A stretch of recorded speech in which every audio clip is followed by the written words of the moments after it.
নিজের গরু বিক্রি করতে গিয়ে লজ্জার মুখে পড়তে হলো হিন্দু যুবককে, তার সঙ্গে হতে হলো অপমানিত, তার উপরে তার ভিডিও রেকর্ড করে ছাড়া হলো সোশ্যাল মিডিয়ায়। এই যুবকটিকে দেখে সত্যি খুব খারাপ লাগছে আমার। তার গরু বিক্রিত হয়নি, তার উপর তাকে অপমানিত করা হলো, তাকে বলা হলো গরু নিয়ে চলে যাও বাড়ি। এই যে ভিডিও চলছে, ভিডিওটি দেখুন, সত্যি খুব খারাপ লাগছে। সোশ্যাল মিডিয়ায় এইভাবে ভিডিও পোস্ট করছে আর যুবকটি কিছু বলতে পারছে না, মনে হচ্ছে অসহায়। সে মনে মনে মনে হচ্ছে অনেক কান্না করছে, সে অনেক কিছু বলতে চাইছে কিন্তু সে বলতে পারছে না, সে নিরুপায়। অনেক আশা নিয়ে বাজারে এসেছিল, সে ফিরে গেল। দেখুন কি হয়েছে ঘটনা। সত্যি এরকম ঘটনা কেউ ভিডিও পোস্ট করবে না সোশ্যাল মিডিয়ায়, খুব খারাপ লাগে। যাও যাও যাও, চলে যাও চলে যাও, ও চলে যাও চলে যাও, বেকার থাকো নি, যাও চলে যাও।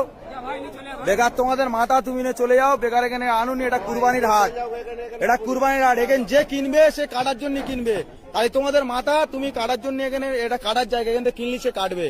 তাহলে তোমাদের মাথা যে গেলে তোমরা ঘরে নিয়ে পুজো করো, বেকার এই মাঠে আনুনি। মাঠে আনলি আরো আমাদের এখানে আমাদের যে মোল্লা ভাই কিনবে সে ওটা কুরবানির জন্য কিনবে, এটা আমাদের বছরের একটা উৎসব।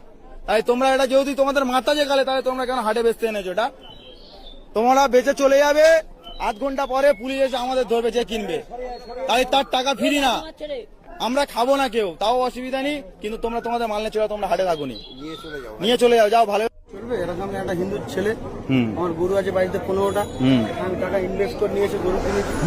গরুটা কিনে নিয়ে এসে আমি গরুটা এখন বাড়িতে আছে, জিজ্ঞাসা করতে এসেছিলাম, জিজ্ঞাসা করেছে, ঠিক আছে জিজ্ঞাসা করতে এসেছিলাম, বলেছে যে হাট হ্যাঁ হবে, তোরা গরু নিয়ে আয়।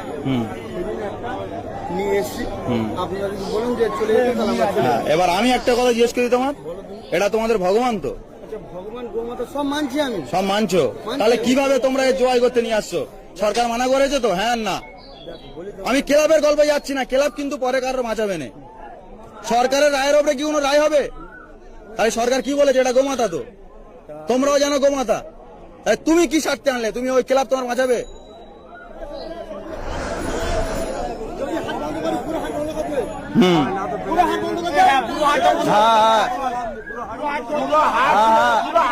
সব সব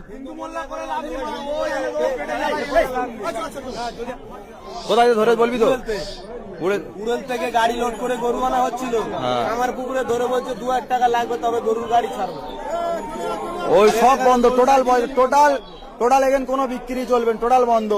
আর ঘরেতে বেচুক, আর নাহলে থানার সামনে দাঁড় করে ওখানে বেচুক, ওখানে হাট করুক।